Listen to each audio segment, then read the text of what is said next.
noches. Este viernes 3 de noviembre de 2017 declaro abierta esta solemne sesión académica de la Benemérita Sociedad de Geografía y Estadística del Estado de Jalisco, Asociación Civil, teniendo como tema la toma de protesta de nuevos consejos del capítulo Costa Norte en Puerto Vallarta. Muy buena noche tengan todos ustedes. Es un verdadero lujo el estar aquí con este hermosísimo espectáculo que nos prepararon, esta vista maravillosa. Muchísimas gracias. La presentación del presidio es la siguiente. Tenemos con nosotros al presidente de nuestra benemérita institución, el doctor Silviano Hernández González. Igualmente agradecemos la presencia del presidente municipal de Puerto Vallarta, el ingeniero Arturo Dávalos Peña. El coordinador del capítulo Costa Norte, el licenciado Héctor Pérez García. El secretario del capítulo Costa Norte, el doctor Alfredo César Tachari. El licenciado Félix Fernando Baños López, consocio e integrante del capítulo Costa Norte. Y la de la voz, Adriana Rivasura, prosecretario de la benemérita institución. A continuación, muchas gracias. A continuación escucharemos las palabras del presidente municipal, el licenciado Arturo Dávalos Peña. Muy buenas noches. Saludo al doctor Silviano Hernández González, presidente estatal de la Benemérita Sociedad de Geografía y Estadística del Estado de Jalisco. Al licenciado Héctor Pérez García, presidente local de la Benemérita Sociedad de Geografía y Estadística del Estado de Jalisco. Al doctor Alfredo César Tachari, secretario local de la Benemérita Sociedad de Geografía y Estadística del Estado de Jalisco. A la doctora Adriana Ruiz Rasura, prosecretaria estatal de Benemérita Sociedad de Geografía y Estadística del Estado de Jalisco. Saludo al regidor Rodolfo Hurtado, quien es el presidente de la Comisión de Cultura del Ayuntamiento de Puerto Vallarta. Muchas gracias, regidor. Y créanme que me siento muy contento de estar el día de hoy aquí con ustedes, con tanto talento, con tanta capacidad, con tanta experiencia, y que sin lugar a duda es un realce para lo que es este evento. La verdad que estoy muy contento. Agradezco la invitación que los integrantes de esta Benemérita Sociedad de Geografía y Estadística del Estado de Jalisco han tenido a bien compartir con su servidor. Es para mí un gusto poder saludarlos y al mismo tiempo dar la bienvenida a la distinguida delegación de nuestra capital del estado que esta noche nos acompaña. Antes quiero reconocer la labor de los integrantes de esta asociación que han venido realizando, todos distinguidos en sus diferentes ámbitos, todos inquietos y sobre todo generosos con su comunidad, que a través de sus diferentes estudios y trabajos contribuye a un Puerto Vallarta mejor. Quiero agradecer su labor de fundamental trascendencia para nuestra ciudad por ser cada uno de ustedes un pilar de conocimiento local y regional en áreas donde a cualquier gobierno les haría difícil desarrollar con tanto acierto, con tanta diligencia y razón, los materiales de divulgación que ustedes patrocinan. En ese sentido, quiero compartirles que nuestro gobierno ha sido un gobierno que debía dar pasos hacia la regularización de los servicios públicos, nuestra principal tarea constitucional, en el cual hemos invertido una gran parte de nuestros recursos para dotarle a la población del andamiaje social que le permita desarrollarse en otros ámbitos de su vida. seguridad, el orden, la eficiencia administrativa, para dar pie a un ambiente de paz y tranquilidad en donde floreciera el turismo como eje de desarrollo, trabajando coordinadamente con el gobierno federal y estatal, pero también de la mano de los propios ciudadanos. Les comparto con mucho gusto que después de 2 años de administración logramos poner orden en la casa y cumplimos con estas tareas de administración que nos llevaron a alcanzar los más altos niveles de ocupación hotelera de los últimos 10 años. Estoy seguro que con la colaboración de todos ustedes podremos encontrar áreas de oportunidad que beneficien al pueblo vallartense y que incentiven sus deseos de ser más participativos de las iniciativas que nos ayudan a construir el puerto que queremos. La invitación está abierta para todos los estudiosos, para los promotores e investigadores que deseen heredarle al Puerto Vallarta un legado de trabajo y conocimiento, para que participen con nosotros en este jubileo. Les reitero el agradecimiento por esta invitación. Siempre estaremos contentos y agradecidos con todos ustedes. La verdad que es un honor estar el día de hoy aquí participando y por supuesto que estén galardonando a grandes personalidades de lo que es nuestro municipio que tanto queremos. A Gabriela, por supuesto, a Marijose, a Manuel, de veras, muchas gracias. A mi amigo Miguel, qué bueno que hoy nos están recibiendo en esta sociedad. Muchas felicidades, de verdad, doctora Espinosa, muchas gracias a todos ustedes y decirles que siempre van a contar con el apoyo de este Ayuntamiento de Puerto Vallarta. Enhorabuena y muchas felicidades a todos.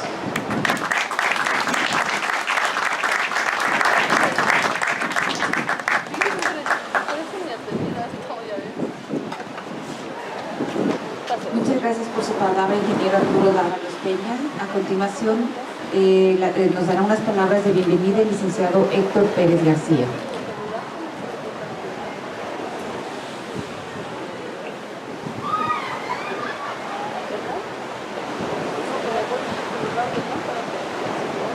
Buenas tardes,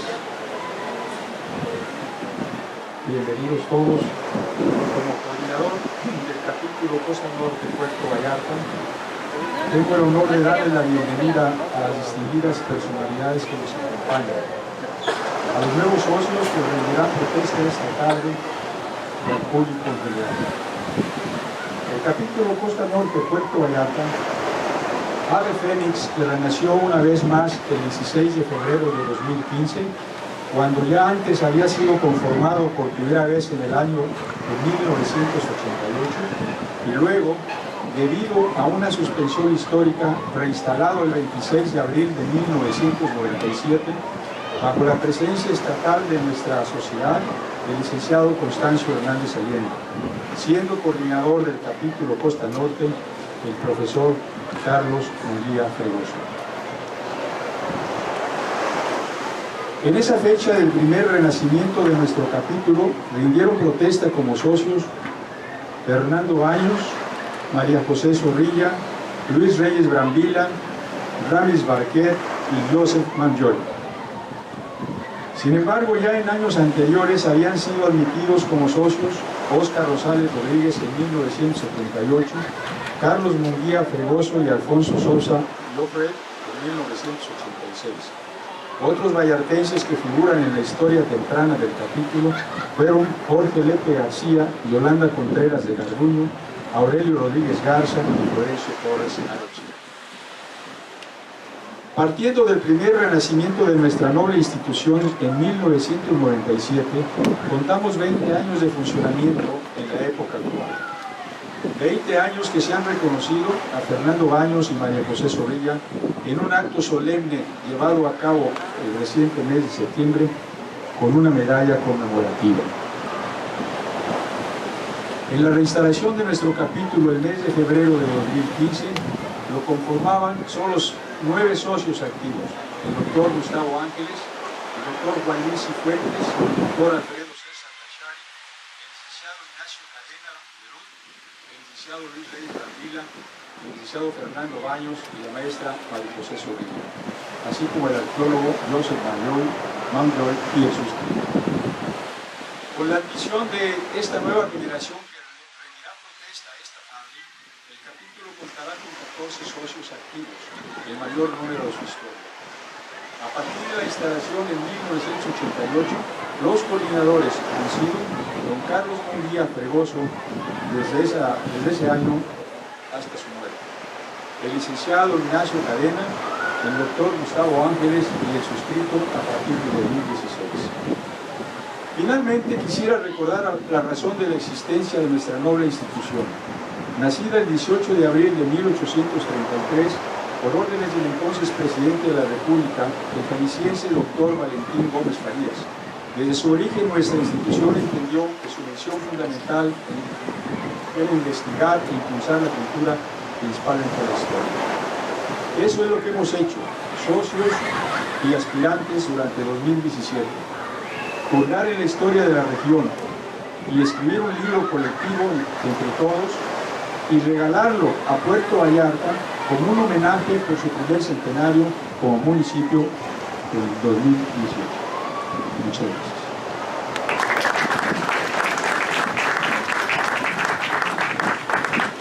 Por motivos de la agenda del ingeniero Héctor Pérez García, el presidente municipal de Puerto Vallarta se tendrá que retirar. Le agradezco. Arturo Dávalos Peña. Ay, perdón, discúlpenme. Pero bueno, se tiene que retirar. Muchísimas gracias por habernos acompañado.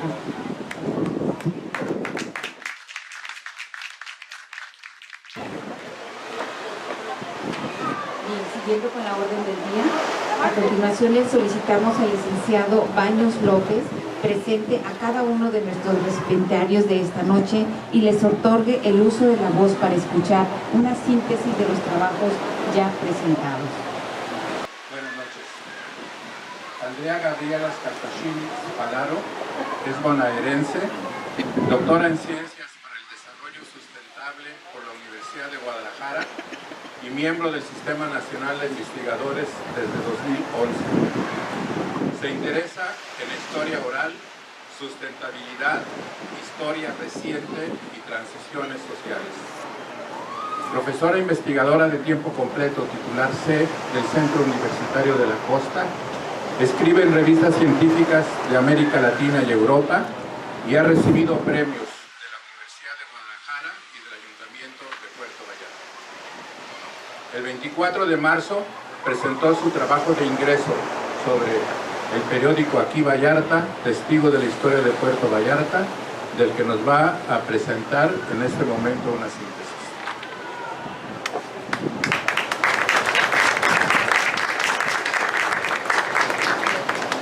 Buenas noches, muchas gracias, honorable presidio. Buenas noches a todos. El trabajo habla de una publicación que se llamó Aquí Vallarta, que dio sus inicios el 24 de marzo de 1966 y culminó entre el año 2012 y 2013 cuando su directora histórica, María Sandoval, fallece. Fue un periódico que fue testigo de la historia de Puerto Vallarta. ¿Y por qué fue testigo? Porque se ocupó en primera instancia de tomar y de hacerse cargo de que era un periódico con una mirada hacia el turismo, el cual dice en su primer número que la edición ya era bilingüe. Desde el primer número, con una edición bilingüe, dice: Vivir para el visitante inmediato no debe constituir el único ni el más importante motivo de nuestra existencia, ya que antes es menester conocernos, enmendarnos y perfeccionarnos en provecho propio y del poblador ocasional, ya que mientras mejores seamos como personas, como colectividad, cosas mejores ofreceremos al visitante, ya que estaremos en condiciones de proporcionar todo el agrado, descanso, placer y alegría buscado por el turista. Desde el primer momento, aquí Vallarta se constituye en un motivo para que realmente nuestro puerto pueda sentirse inmiscuido en el tema del turismo. Siempre fue gratuito el periódico. Y otros temas de los que hablaba era política, cultura, sociales, arte, charrería, educación vial, departamento jurídico, gastronomía, literatura y deporte. Eran columnas que semanalmente difundían información sobre Vallarta y el mundo. Aquí, por ejemplo, en la sección, en la década del 70, cuando se creó la preparatoria regional, la primera generación de los preparatorianos tuvo posibilidad de escribir en el Aquí Vallarta los textos, entre ellos el doctor Miguel Rodríguez Curiel, están sus escritos de la década del 70, de Lolita Covarrubias, para la gente del Vallarta Viejo que los conozcan, Mari Torres, varios de ellos que son los primeros, la primera generación de preparatorianos ya aparece escribiendo.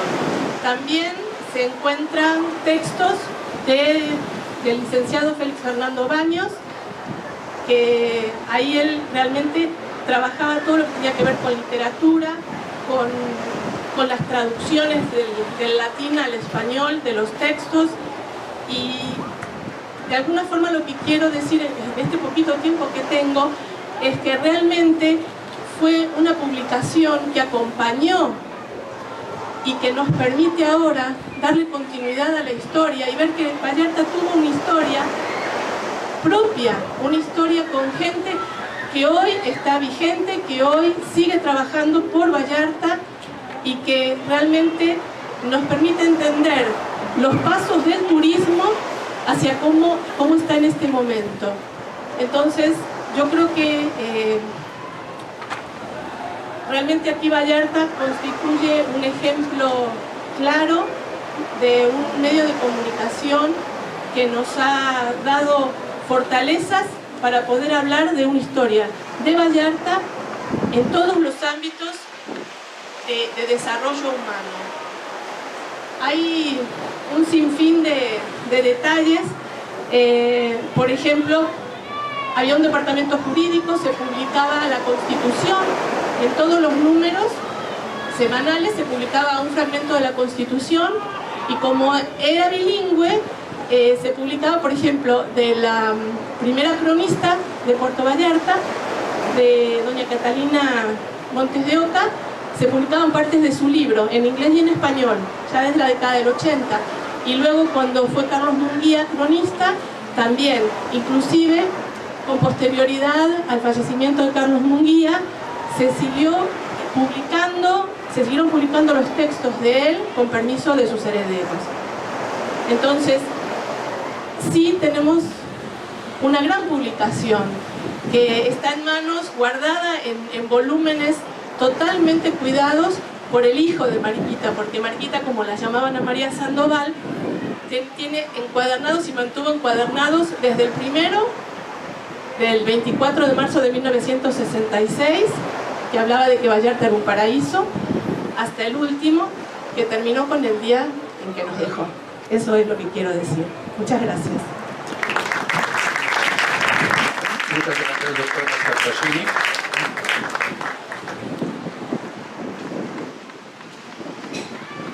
Miguel Ángel Rodríguez Curiel nació en la Yerbabuena, municipio de Mascota. Es doctor en Derecho por la Universidad de Guadalajara y profesor del Centro Universitario de la Costa, en el cual imparte las cátedras de Administración Pública y Derecho Contencioso Administrativo. Es director del despacho jurídico Rodríguez Curiel. Ha sido delegado en Puerto Vallarta de la Procuraduría Federal del Consumidor y funcionario de diversos ayuntamientos de Puerto Vallarta. Ha impartido conferencias y escrito varios libros sobre la historia política y social de Puerto Vallarta. El doctor Rodríguez Curiel presentará ahora a ustedes la síntesis de su trabajo de ingreso del 14 de julio, intitulado Génesis de la Parroquia de Guadalupe. Doctor.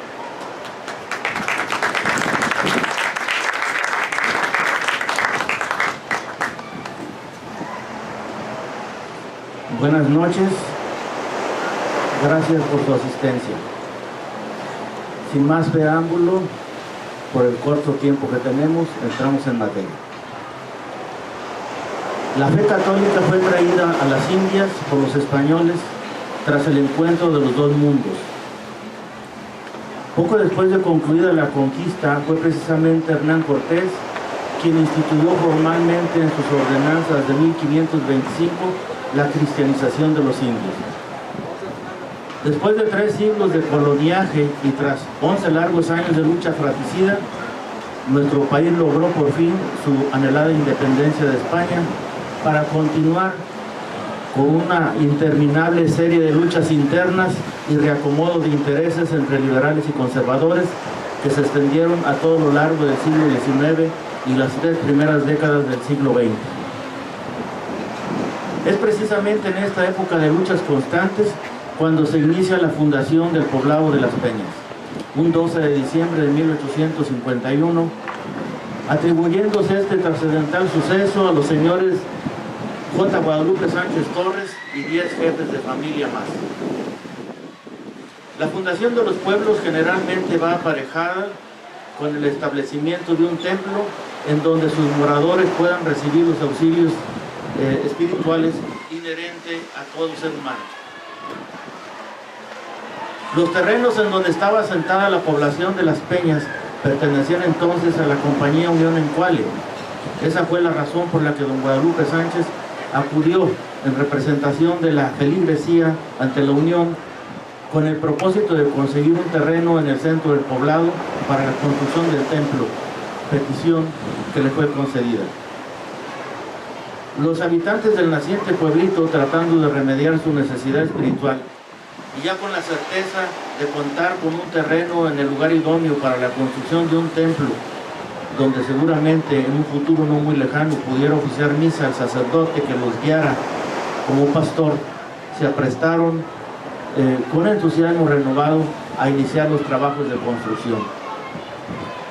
Aunque hay versiones encontradas respecto al sacerdote que ofició la primera misa en el puerto de Las Peñas, la realidad es que se confirma la autorización concedida al presbítero don Sabino Virruete, no nada más para celebrar la primera misa, sino también para colocar la primera piedra de la capilla. Después de don Sabino Virruete, se sucedieron una serie de sacerdotes que fueron adscritos a este lugar antes de ser parroquia por órdenes de los señores obispos en turno. Al parecer, inmediatamente después de la colocación de la primera piedra, se iniciaron los trabajos de cimentación y después de concluirlos, se suspendió la obra para variar por falta de recursos económicos. Según la historia oral, dichos trabajos fueron reanudados en el año de 1900 bajo la supervisión del presbítero don Macario Torres, quien fungía como vicario.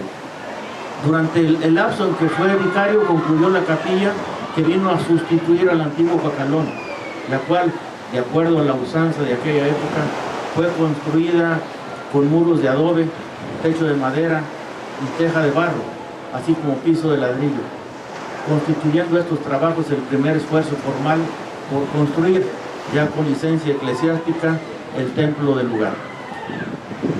No obstante, algunos acontecimientos de suma importancia, como el traslado de la cabecera de la parroquia de San Sebastián a Las Peñas, la presencia del señor cura don Francisco Ayala en el puerto, aparejada el crecimiento de la población en Las Peñas y al florecimiento del comercio, fueron los detonantes que hicieron que este emprendedor sacerdote concibiera la idea de construir un gran templo pensando en el futuro. La población del puerto se incrementó considerablemente y sus pobladores habían madurado desde el punto de vista religioso y político. Si ya se tenía el nuevo municipio como división político-administrativa del Estado, también era menester que se creara una parroquia, pues las condiciones estaban dadas. Al efecto, la realización de las primeras diligencias canónicas relativas a la erección de la parroquia fueron dispuestas por el señor obispo don Manuel Azpeite Palomar el 27 de enero de 1921. Agotado el procedimiento canónico, con fecha 21 de junio de ese año, el señor obispo decretó la erección de la nueva parroquia de Las Peñas. Con esa misma fecha, ordenó la ejecución del decreto de creación canónica de la nueva parroquia, facultando como delegado episcopal para tal fin al presbítero don Alejo Enríquez. Previamente a la ejecución del decreto de mención, el 29 de septiembre de 1921, nombró como primer cura amovible encargado de la parroquia de Las Peñas a don Francisco Ayala. Durante el tiempo en que el señor cura Ayala se desempeñó como titular de la parroquia, independientemente de haber diseñado en toda su magnitud el actual templo, también se abrió y concluyó la cimentación general, se levantaron los muros perimetrales, se construyó el embovedado de las naves del templo y se fabricó la campana mayor. Los trabajos de construcción se vieron coartados por el levantamiento cristero, que tuvo efectos importantes en Puerto Vallarta, pero sobre todo que fue la causa que obligó al señor cura Francisco Ayala para abandonar este puerto y tener que refugiarse en Guadalajara como consecuencia de la persecución religiosa de que era objeto por el levantamiento armado que encabezó. El cierre de los templos católicos se debió a la política rígida del gobierno de Plutarco Elías Calles, de aplicar en el sentido literal de la palabra el artículo 130 constitucional, mismo que sus antecesores en el poder simple y sencillamente lo habían tenido como letra muerta. Esta situación ocasionó el descontento inmediato de la jerarquía católica mexicana, trayendo como consecuencia primero el cierre de los templos y posteriormente el levantamiento de grupos armados que arrojaron como saldo más de 70,000 muertos. Esta desafortunada política pública provocó un conflicto religioso de proporciones inesperadas y no obstante que Puerto Vallarta se encontraba aislado de los Altos y de la ciudad capital, donde verdaderamente se desarrolló en toda su magnitud la guerra cristera, también sufrió las consecuencias, ya que todas las condiciones estaban dadas para el inevitable enfrentamiento. Pues por un lado el gobierno federal mantenía su postura firme y por otro ya se había hecho proselitismo con los feligreses del puerto, arengándolos en contra de la política del gobierno en materia religiosa, lo cual trajo como resultado inmediato el levantamiento armado con sus desastrosas consecuencias.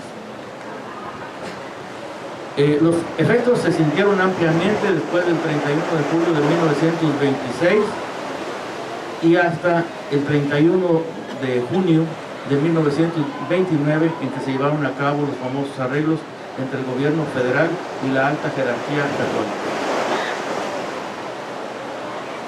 Después de concluida la guerra cristera, se designó finalmente al sacerdote don José Ramírez como segundo cura amovible, hecho que sucedió el 18 de noviembre de 1929. En 1932, el 24 de noviembre, fue sustituido por el señor cura don Luis Robles Corona. El 20 de agosto de 1943 fue designado don Rafael Parra Castillo como el cuarto señor cura amovible de la parroquia de Las Peñas. Durante su gestión le correspondió darle fin a la construcción de lo que fuera el proyecto original del templo, diseñado por el señor cura Francisco Ayala González.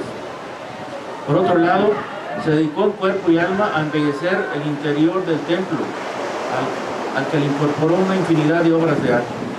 Independientemente de ello, impulsó con ahínco el trabajo de los grupos parroquiales. El incansable señor Cura Parra, no contento con haber concluido la torre, continuó con la idea de colocarle una corona a la culminación de su obra, pero que fuera tan original que se considerara como única en el mundo. Para trascender y lograr su cometido, contrató al escultor José Esteban Ramírez Guareño, originario de Tlaquepaque, quien fue el encargado de efectuar el proyecto. Independientemente de la construcción del templo y su decoración interior, que era su constante obsesión y meta en cuanto a lo material, el señor cura influyó considerablemente en todos los niveles de la población desde el punto de vista moral y espiritual, impulsando con vehemencia los valores cristianos. Con el transcurso del tiempo se le vio socializando con la población, sobre todo con los diferentes grupos parroquiales que de manera coordinada trabajaron con él en las diferentes categorías de niños, jóvenes y adultos.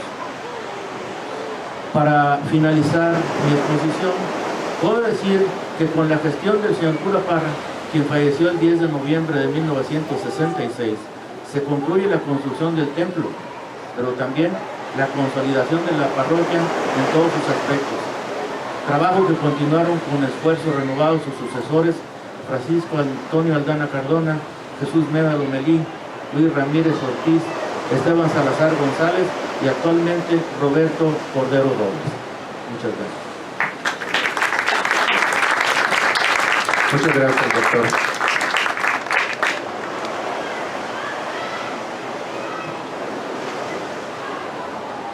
María del Carmen Anaya Corona es originaria de Guadalajara. Ingeniera agrónoma con maestría en antropología social y doctorado en ciencias con orientación en antropología cultural. Profesora investigadora titular C con 30 años de labor académica en la Universidad de Guadalajara. Ha participado en proyectos de investigación nacionales e internacionales y publicado en coautoría libros de texto y científicos. Se interesa en la historia y evolución cultural de Puerto Vallarta y la Bahía de Banderas. Es miembro de la Society for Human Ecology, la red de investigadores del fenómeno religioso en México y de antropólogos iberoamericanos en México. El 25 de agosto presentó su trabajo de ingreso, Wirikuta, Tierra Sagrada del Peyote y Sustento Cultural de los Huitzaritari, del que escucharemos una síntesis.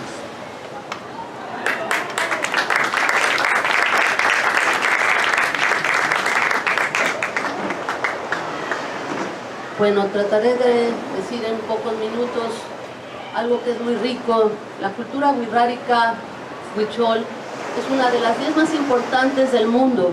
Es una de las que están preservadas después de haber pasado la época colonial, nunca fueron conquistados, y ese es el gran orgullo de los wixáritares. Me voy a referir a uno de los más importantes, que es la ceremonia a la peregrinación a Wirikuta, al peyote, que es la que hace el parteaguas de todo el ciclo agrícola religioso de los wixáritares. La peregrinación a Wirikuta la realizan siempre en la época seca. Eso es precisamente lo que hace de ser la más importante. Se sustenta en 5 rumbos del mundo. Los wixáritares van a San Luis Potosí, vacian al este, precisamente buscando el lugar donde nació el sol. El este en San Luis Potosí, en donde encuentran el peyote. El peyote representa ese cactus alucinógeno con el cual se identifican con los ancestros y sus deidades. Antes de tomar el peyote, ellos se preparan. Un mes antes, preparan sin tomar sal. También hacen un sacrificio sexual, no hacen relaciones, y sobre todo llevan ofrendas. Esa es la finalidad de ir a Wirikuta. ¿Qué significado tiene esto para los wixáritares? En primer lugar, la cacería del peyote significa ir precisamente mitológicamente hacia la cacería del venado azul. El peyote representa las huellas de ese hermano venado que los llevó y los salvó en esa época tan importante de su historia. El encuentro con las deidades es para ellos un reencuentro y un renacer. Por eso cada viaje representa para ellos una nueva vida. Se preparan para ello. Es el parteaguas de un nuevo ciclo. 3 elementos están en la cultura wixárika: el peyote, el venado y el maíz. Siguen siendo hasta el momento 3 símbolos importantes de la cultura wixárika. El venado representa vestigios de lo que ellos fueron anteriormente, cazadores, recolectores, y todavía los podemos ver en la época seca comiendo frutos de la tierra en tiempos de hastío. El venado pues es digamos el elemento clave antes de empezar la peregrinación a Wirikuta, a la tierra del peyote. El venado siempre los acompaña y forma parte de su cultura. El peyote, que es la finalidad del viaje, representa esa planta sagrada con la cual pueden encontrarse con sus deidades. Y el maíz, pues hasta el momento sigue siendo el sustento de la cultura wixárika y sobre todo antecesor de nosotros los mexicanos. Voy a decir muy brevemente en qué consiste la preparación. Cuando tuve la fortuna de hacer 5 viajes, porque un wixárika no puede comenzar a hacer un solo viaje sin cumplir 5 en su vida. Entonces tuve que cumplir 5 viajes a la tierra del peyote para entender lo que significa hacer ese sacrificio. Sobre todo aquellos que llevan ofrenda de sus hijos saben que los 5 años representan la seguridad para que los hijos sobrevivan. Cada ofrenda que aumenta el sikuri, que son el ojo de Dios, representa un año de vida para sus hijos, y por eso lo tienen que llevar cada año. Se preparan con las ofrendas, y cuando llegan al momento cúspide de la peregrinación, se preparan para volver a recibir un nuevo nombre. ¿Cómo se preparan? Con una confesión pública. Los wixáritaris han desarrollado esta estrategia que me parece fabulosa. Aun cuando haya transgresiones entre ellos o relaciones personales, todo lo entierran en el fuego, en el abuelo fuego. En el momento que ellos echan al fuego todos los males o todo lo que consideran alguna transgresión o algún problema entre ellos, lo llevan al fuego. Significa que en ese momento limpian su espíritu y están preparados para recibir lo más sagrado, que es el peyote, que es el cactus sagrado. Eso me parece fabuloso para un grupo que realmente se ha mantenido por más de 500 años, por lo menos, en el mismo sitio. Posteriormente a la confesión, están preparados para entrar a la tierra sagrada. Cuando llegan, los recibe algo más importante, que son las madres en el primer nacimiento de agua. Ahí es donde se bautizan y reciben el nombre, el nuevo nombre. Cada huichol tiene por lo menos varios nombres de haberlos obtenido en la tierra de Wirikuta, en San Luis Potosí. Después de recibir el nombre, están listos para la cacería. La cacería significa mitológicamente seguir las huellas del hermano venado azul, y cuando se logra encontrar el venado, se ha logrado el objetivo. Cuando estamos listos para hacer ceremonia, estamos listos para la colecta del peyote, no antes. Después de que está ya recolectado el peyote y se le ha dado gracias al Padre Sol, las 12 del día solamente, después de que el Padre nos está viendo en el cenit, estamos dispuestos a regresar, no antes. Cuando ya está logrado el objetivo, todos los huicholes, todos los wixáritaris preparan su carga. Por lo menos 30 o 40 kilos de peyote llevan de regreso. Eso significa que está totalmente resuelto el objetivo. Mientras todo esto sucede, la familia que está en el rancho tiene que mantener el fuego, porque el fuego, el abuelo fuego nos mantiene seguros. Entonces eso lleva por lo menos, los primeros wixáritaris duraba 45 días de ida y vuelta toda la peregrinación, y ahora se puede hacer en 2 semanas. Esa es la diferencia.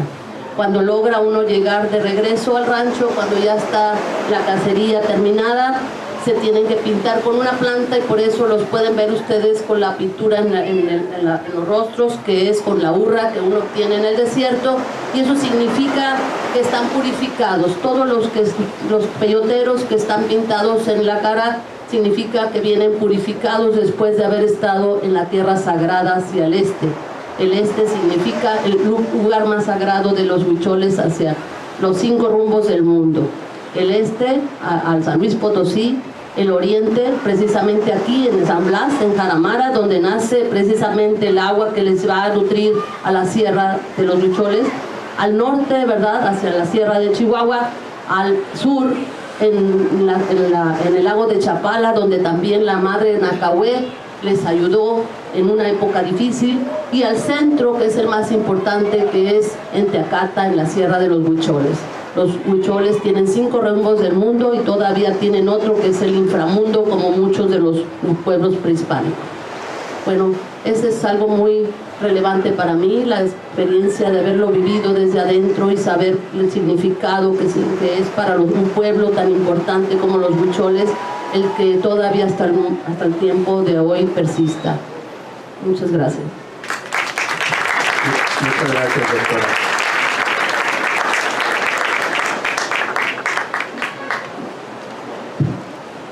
Juan Manuel Gómez Encarnación proviene de Ixtapa, Jalisco. Profesor jubilado de Educación Elemental y Media y licenciado en Lengua y Literatura Españolas, es el cronista actual de la ciudad de Puerto Vallarta, distinguido con la presea Fray Antonio Tello en 2012.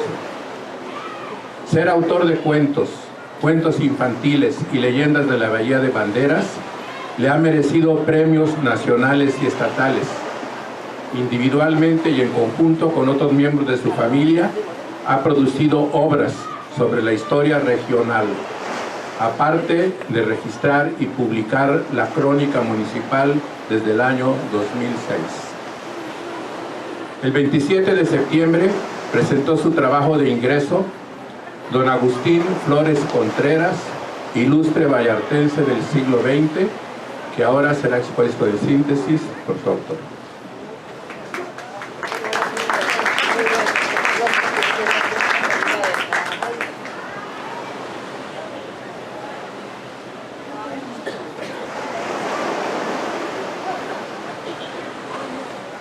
Señor Silvano Hernández,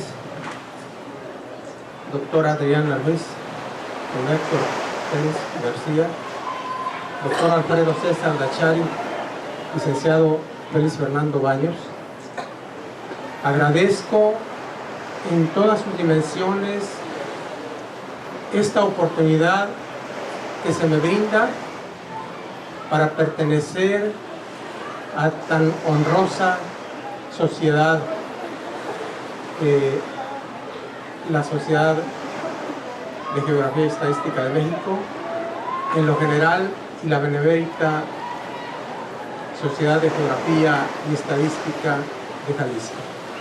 Muchas gracias. A 42 años de su muerte, don Agustín Flores Contreras emerge indiscutiblemente en la historia de Puerto Vallarta como benefactor de la niñez regional en el rubro de la educación. Testimonios de su obra la encontramos en la tradición oral en forma abundante, sobre todo en las voces del magisterio regional, que se vio vigorosamente impulsado por las escuelas construidas por este rico comerciante del Vallarta del siglo XX. También en el reconocimiento oficial manifiesto en informes de varios gobernadores de Jalisco, en citas bibliográficas, monografías y documentos varios. El reconocimiento social se patentiza en varias instituciones educativas que llevan su nombre, así como en una unidad deportiva y un auditorio cultural en la cabecera municipal. El paisaje urbano de Puerto Vallarta se encuentra tachonado con evidencias de su obra en los edificios del Centro Escolar Teresa Barba, el complejo arquitectónico de la otrora Escuela Tecnológica Industrial, las casas para los maestros sobre la calle Matamoros, el Jardín de Niños Ignacio L. Vallarta, el Jardín de Niños Emiliano Zapata, la escuela primaria y la escuela primaria que lleva su nombre en la colonia del Caloso. Asimismo, en las primeras escuelas primarias en Las Palmas, Ixtapa, Las Juntas y el Pitillal, entre otras. Hombre controvertido, provocó entre sus contemporáneos muchas filias y fobias. Estas últimas, según se dice, por su carácter autoritario y su naturaleza de empresario pertinaz sin concesiones.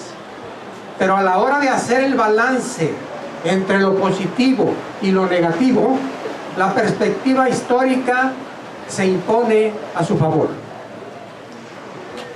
En su artículo biográfico intitulado Agustín Flores Contreras, el benefactor de Vallarta, y publicado en el notable volumen Puerto Vallarta, 150 años de historia, del grupo editorial Vallarta Opina, la señora Margarita Ortiz de Briceño afirma que el señor don Agustín Flores Contreras nació en Tepic, Nayarit, el 28 de agosto de 1887. Sus padres fueron don Francisco Flores y doña Josefa Contreras. Hizo sus estudios en la ciudad de Tepic, Nayarit, y desde muy joven comenzó a trabajar con un notario público. Después trabajó como meritorio en la Casa Delius, negociación alemana. En 1910 vino por primera vez a Puerto Vallarta y trabajó durante 3 años como tenedor de libros en la casa de don Ramón Maesterrena, quien tenía sus oficinas frente a la Plaza de Armas de Puerto Vallarta. Se fue a Santiago Ixcuintla, Nayarit, en donde se asoció con sus hermanos. Formó la sociedad Flores Hermanos, dedicándose al abarrote, a la compraventa de tabaco, maíz y frijol. En 1921 regresó a Puerto Vallarta y fundó la Casa Flores, teniendo siempre la sociedad Flores Hermanos en Santiago Ixcuintla, la que clausuró en 1934. Fue aquí, en Puerto Vallarta, en donde hizo su considerable fortuna. Ayudaba a los campesinos y les compraba el producto. Fue el primer millonario que hubo en la región y se destacó como un gran comerciante. Tenía sus negocios frente al malecón. Sus últimos años los pasó en su residencia del Pedregal, en San Ángel de la Ciudad de México. Por motivos de salud, en 1960 dejó Vallarta, pero constantemente viajaba a esta ciudad para revisar la contabilidad de su negocio o a supervisar las obras benéficas que emprendía. Murió en la ciudad de Guadalajara el 12 de noviembre de 1975. Muchas gracias. Muchas gracias, profesor.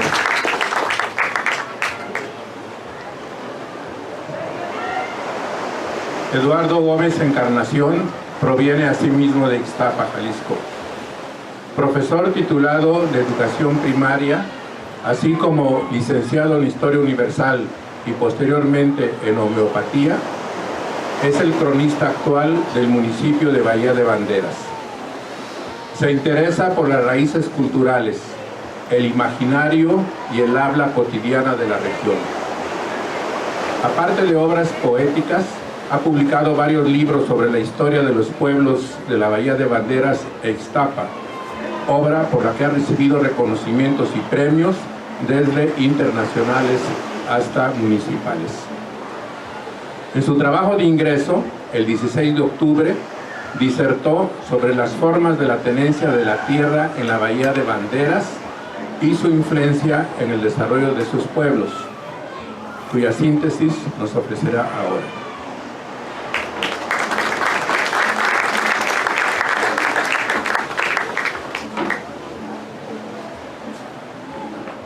Buenas noches. Agradecer la presencia de todos ustedes. Agradecer de sobremanera la oportunidad que brinda la Sociedad de Geografía y Estadística del Estado de Jalisco de engrosar a sus notables filas. Muchísimas gracias. Tenencia de la tierra y desarrollo.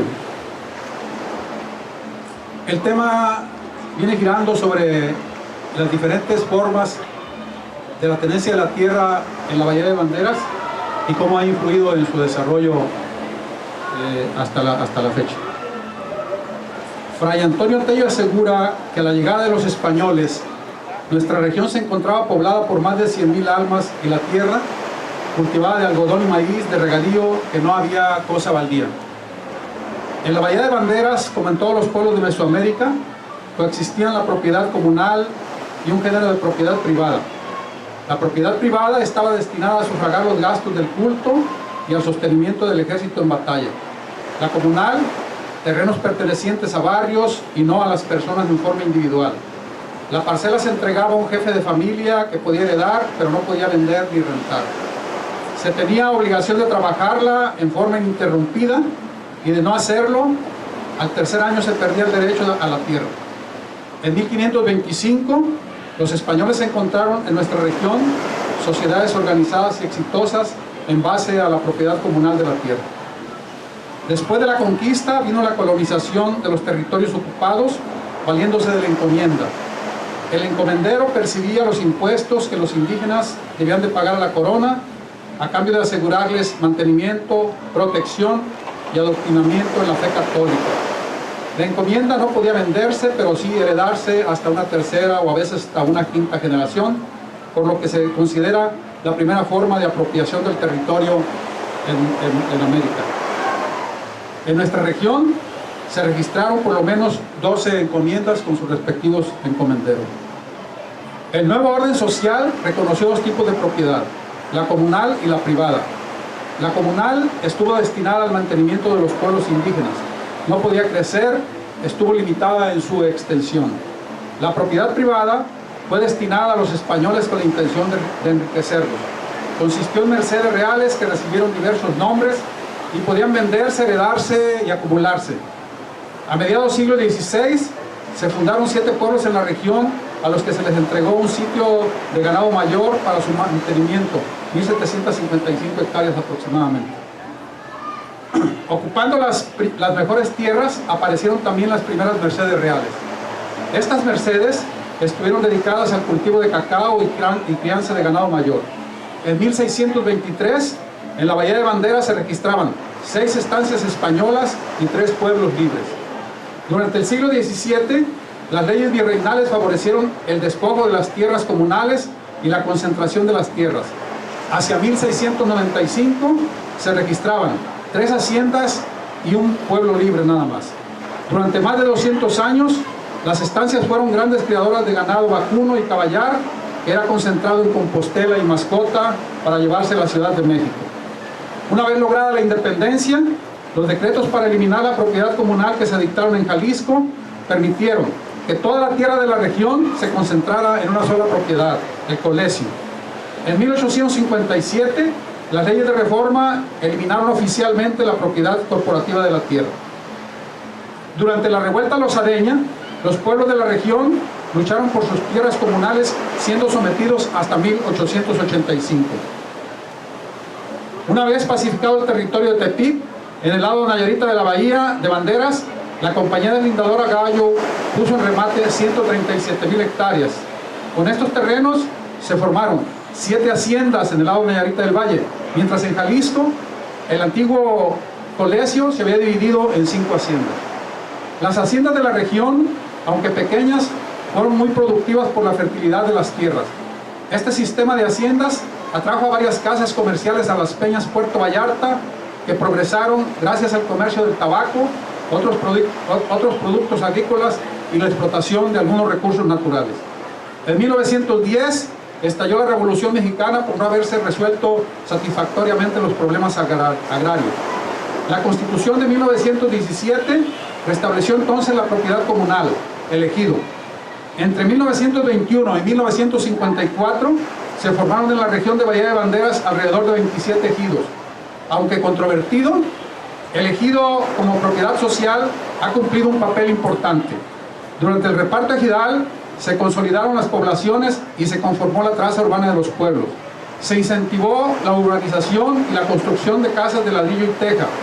Casi la totalidad de los edificios escolares, de preescolar a universidades, iglesias, campos deportivos, lienzos charros, centros de salud y comisarías están fincados en terrenos donados por los ejidatarios.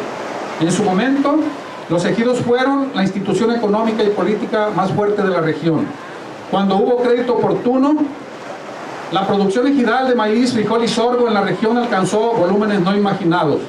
Hoy, la conservación de nuestro entorno natural, la montaña, las fuentes de agua y otros recursos naturales dependen en gran parte de la voluntad ejidal.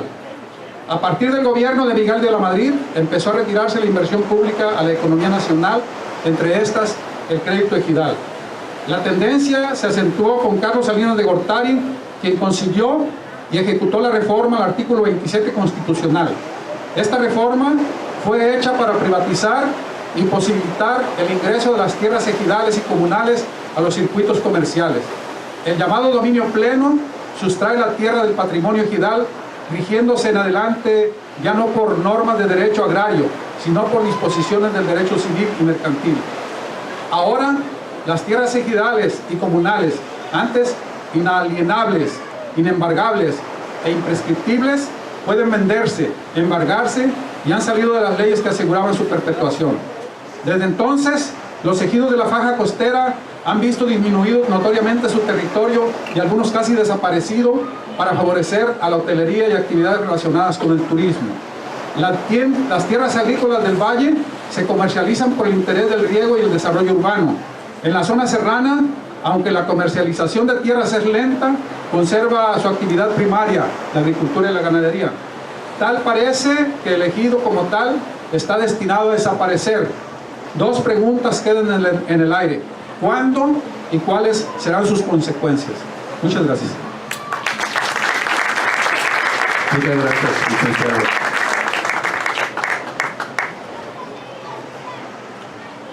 Ana Cecilia Espinosa Martínez es licenciada en Contaduría por el Centro de Estudios Universitarios Arcos, maestra en Ciencias de la Educación por la Universidad del Valle de México y doctora en Educación por la Universidad Estatal a Distancia de Costa Rica.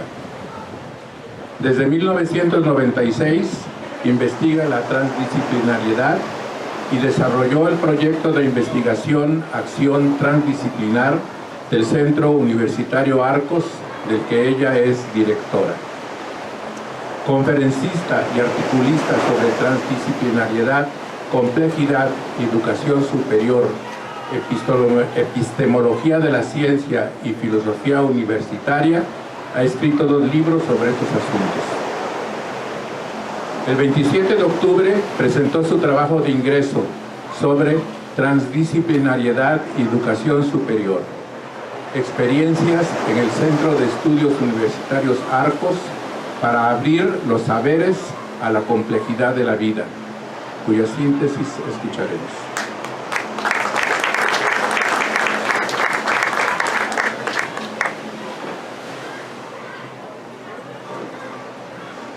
Buenas noches a todos. Es un honor para mí estar aquí y contar con su presencia.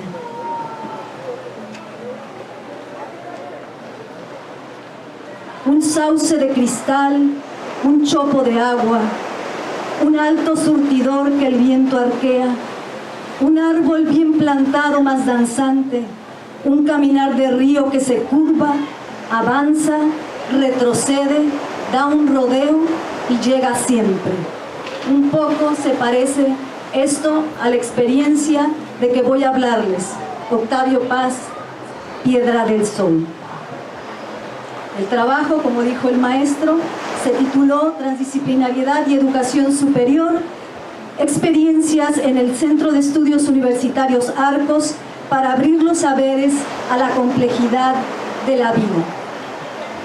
En la actualidad, las instituciones educativas aparecen como sometidas al pensamiento económico tendiente a reducir la educación a la adquisición de competencias profesionales que el formador debe transferir. Trascendida por el paradigma clásico positivista de la ciencia, la educación, y especialmente la educación superior, se caracteriza por presentar una visión disciplinaria, por organizar e impartir el conocimiento en forma fragmentada, agrupando el saber dentro de los currículos en unidades aisladas y sin relación. Las prácticas formativas reproducen también esa fragmentación al continuar siendo construidas bajo las nociones clásicas de linealidad, reduccionismo, modelo de ciencia aplicada, escisión entre el sujeto y el objeto, rol docente transmisor del conocimiento y rol estudiantil como depositario del mismo. No obstante, organismos como la UNESCO pugnan por un paradigma emergente en la educación y en la ciencia que retome una visión más integral, transdisciplinar y compleja de las mismas y que encuentre su concreción en la acción. La experiencia transdisciplinaria del Centro de Estudios Universitarios Arcos surgió a partir de la necesidad de una comunidad de actores universitarios de transformar sus prácticas en aras de conseguir una congruencia entre sus ideales de formación integral de la persona en la universidad y el reconocimiento de la fragmentación presente en sus prácticas. Responde a la necesidad de la universidad de trascender la fragmentación del conocimiento y la educación, transformando sus prácticas en favor de una formación a la vez que más humana, más planetaria, cuya visión amplíe el espectro de la realidad y responda a la necesidad de religar los saberes con la vida, que de suyo es transdisciplinar y compleja. Nos referimos a un nuevo humanismo que comprenda las relaciones dialéctico-dialógicas entre los vértices del triángulo de la vida, individuo, sociedad, naturaleza, como bien señala nuestro querido Viratán D'Ambrosio, y que busque su congruencia en el accionar cotidiano. La praxis, el cómo, religando investigación, acción y reflexión. Como sabemos, a partir de 1994, diversas actividades de investigación, difusión, foros y congresos son organizados en distintos países cada año sobre transdisciplinariedad y complejidad, conformándose una red cada vez mayor de universidades, instituciones y organismos interesados por estas visiones. Sin embargo, en su desarrollo observamos también que son pocas las experiencias que han logrado la materialización de estas corrientes en el plano de lo práctico y especialmente a la fecha no conocemos ninguna experiencia global, a nivel global de una institución que trabaje estas visiones en todos sus programas, lo que representa la originalidad de la experiencia del Centro de Estudios Universitarios Arcos. Pues si hemos de retomar la invitación de Edgar Morán de que es un deber importante de la educación armar en cada uno el combate vital para la lucidez, el plano de lo teórico de estas visiones ha de verse trascendido para arribar al terreno de la práctica cotidiana en la vida de las universidades. Inspirados por esta tarea y sustentados en los aportes teóricos, es que presentamos esta experimentación transdisciplinar a nivel global de una universidad concreta, el CEU Arcos de Puerto Vallarta, que desde el año 2006 ha venido experimentando las formas de traducir la transdisciplinariedad y la complejidad a estrategias y pasos metodológicos para transitar en su práctica de una formación universitaria puramente disciplinaria y fragmentante a una transdisciplinaria. De allí que con este trabajo nos adentremos a comprender la transdisciplinariedad como un proyecto de auto-eco-reorganización del centro universitario y que a través de las voces del grupo de investigación Acción Transdisciplinar del CEU Arcos conozcamos la reflexión colectiva sobre las vivencias y estrategias concretas construidas por ellos durante la experiencia transdisciplinar, así como las formas en que conectaron teoría y práctica para la construcción de su praxis. Lo que nos gustaría compartir con ustedes en esta sesión es que esta experiencia es una forma de enfrentar como investigadores, como educadores, como estudiantes, el desafío que nos presentan las diversas crisis relacionadas con la mundialización.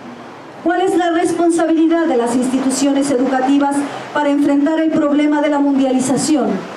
Hasta donde sabemos, el sistema tecnoeconómico global pone en peligro el balance ecológico de la biosfera en el siglo por venir. Frente a ello, ¿cuál es la responsabilidad de los educadores si es precisamente un pensamiento construido sobre la fragmentación de las disciplinas y la separación de los niveles de realidad lo que ha producido este sistema que se revela inviable?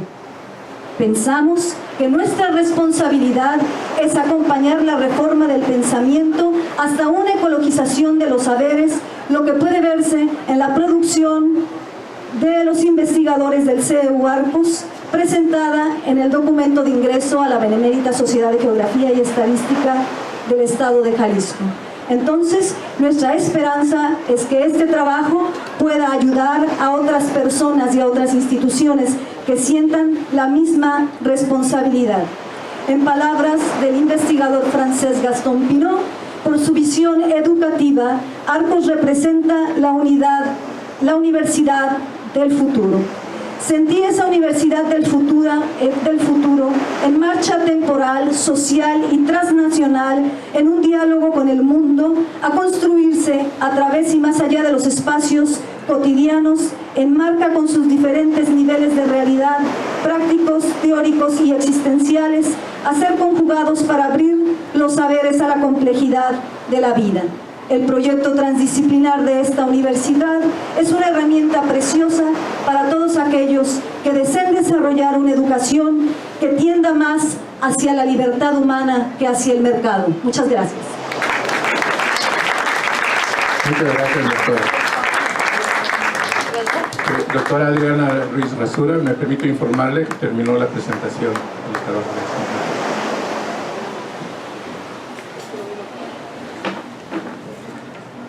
Muchas gracias. A continuación tendremos la toma de protesta a los recipiendarios a los que les solicitamos acercarse. Protestan cumplir y hacer cumplir los estatutos y reglamentos de esta benemérita institución. Sí, Si es así, que la institución y la sociedad se lo reconozcan, si no, se lo demandan. Bienvenidos.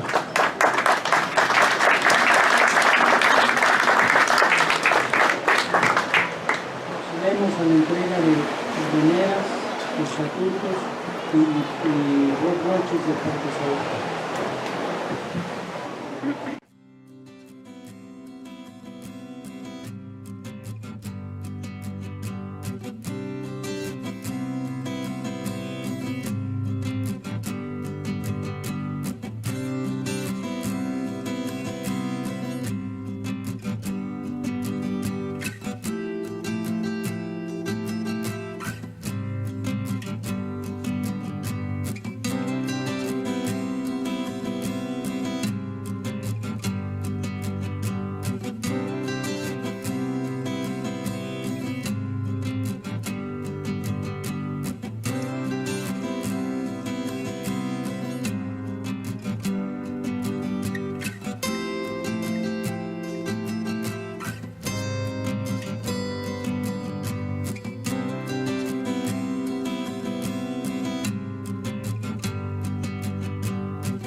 licenciado Héctor Pérez García, coordinador del capítulo Costa Norte, doctor Alfredo César Tachari, secretario del capítulo Costa Norte, licenciado Fernando Baños López, consocio integrante del capítulo Costa Norte, doctora Adriana Rivasura, invitados especiales, recipendarios, señoras y señores, con la venia. Deseo felicitar a los integrantes de este capítulo Costa Norte, con sede en esta histórica, bella y progresista ciudad de Puerto Vallarta, por su actividad cultural, labor social y esfuerzos comunitarios, cuyo fruto se encuentra presente en estos nuevos consocios. Cada uno reconocida autoridad en su área y cuyo esfuerzo común les hará engrandecer y adquirir mayor sabiduría y conocimiento del que ya poseen. La Benemérita Sociedad de Geografía Estadística se encuentra muy satisfecha a su vez de haber engrosado sus filas con personalidades como ustedes. Y a la vez, ustedes deben encontrarse satisfechos de haberse ingresado a una sociedad como esta, no suficientemente conocida en razón de que su actividad es callada y en un ámbito reducido, cultural. Somos una élite cultural a la que pertenecen ustedes. Es una institución establecida el 18 de abril de 1833 a instancias del entonces presidente interino don Valentín Gómez Farías y en Jalisco el 20 de septiembre de 1864, siendo la primera sociedad cultural en el continente americano y la tercera en el mundo, solamente presidida en integridad por Londres y París. Los hombres más ilustres de las ciencias y de las artes en México han sido socios y sus predecesores, 40 de ellos de nuestros predecesores, se encuentran en la rotonda de los hombres ilustres en México. Y el 80% de la sociedad, de los miembros de la rotonda de los jaliscienses ilustres, fueron miembros de nuestra sociedad. 67 miembros de la sociedad hemos sido galardonados con el Premio Jalisco, y eso que el Premio Jalisco tiene pocos años de haber instituido. Entre ellos, el último, el doctor Nabor Denis Domínguez, el presidente del capítulo Costa Sur con sede en Otlán. Tenemos la Sociedad de Geografía Estadística en el ámbito cultural, el pendón muy en alto. Sigan ustedes como hasta ahora, el reconocimiento personal y societario no se hará esperar. Además de los estatutos que les hemos entregado, la sociedad se rige por algunas reglas no estrictas, pero vividas por nuestros fundadores. Un signo de la sociedad es la filantropía. Don Valentín Gómez Farías, cuando era doctor en Aguascalientes, de su peculio pagó un batallón entero, uniformado y pagado por él personalmente para la guerra de insurgencia. Don Valentín Gómez Farías también además dio un signo nos dio una herencia de la tolerancia que existe en la sociedad. Es una de las razones por las cuales la sociedad ha vivido tanto tiempo por ser tolerantes. El primer presidente, don Valentín Gómez Farías, reconocido por todos, un eminente liberal, constitucionalista, y algunos dicen que anticatólico, anticlerical, porque los clericales lo atacaron muy mal. Y sin embargo, ¿a quién escogió para presidente de la Sociedad de Geografía Estadística? A un católico, realista, pero es que nosotros no nos fijamos en qué pensamos, qué religión tenemos o a qué nos dedicamos. Yo creo y creemos muchos en la Sociedad de Geografía Estadística, casi todos, y que hay tres esferas de la actividad humana: la religión, la cultura y las artes. Y en esas esferas hay independencia, hemos subsistido porque pensamos que cada una de esas esferas es personal, no es ámbito, no interfiere. Por eso la sociedad no se mete ni en religión ni en política. La política es y el gobierno es una de las actividades del hombre. Por eso nos reunimos, por eso somos civilizados, y el gobierno, no el grillismo, es una de las actividades más importantes del mundo. Por eso es la convivencia social, la convivencia civilizada por un buen gobierno. La actividad cultural es otra esfera y consideramos que esas esferas, política, cultura y religión, son independientes y deben estar separadas cada una de ellas. Recientemente fui a tomar un café con unos amigos y los miembros de la sociedad, y el uno le pregunta al otro: oye, yo soy masón, ¿tienes inconveniente en que tú que eres cura ser mi amigo? Dice, si tú no tienes predisposición a ser mi amigo porque yo quiero, sí. Y ese es el espíritu de la sociedad, es lo que debe estar imbuido en ustedes, y si no lo han vivido. Yo creo que ustedes son de esas personas, por eso han sido metidos, que pensamos que política, religión y cultura son cosas independientes. Y debemos tratar en nuestro ámbito a la gente por su cultura, no por su pensamiento religioso, que es cosa privada.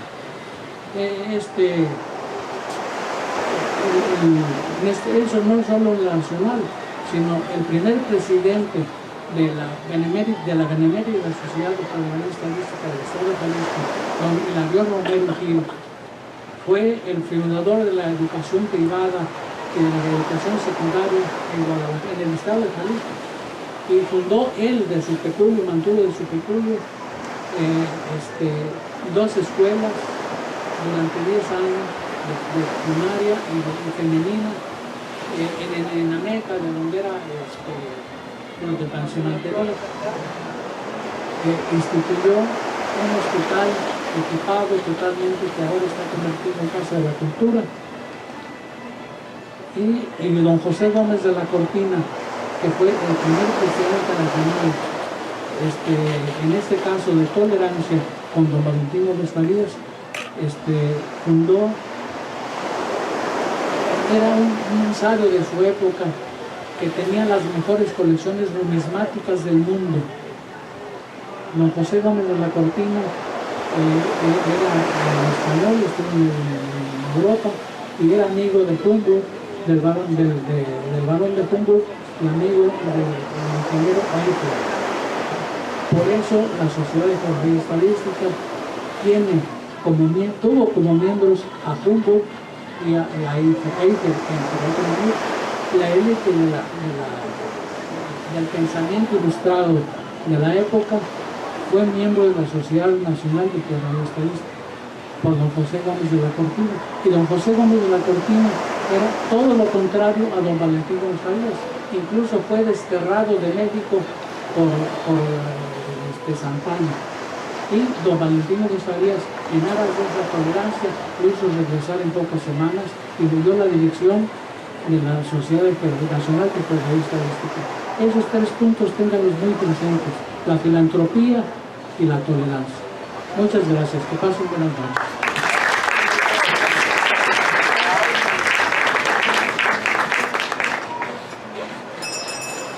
Declaro clausurada esta sesión de investidura de nuevos socios de la Sociedad Costa Norte. Muchas gracias.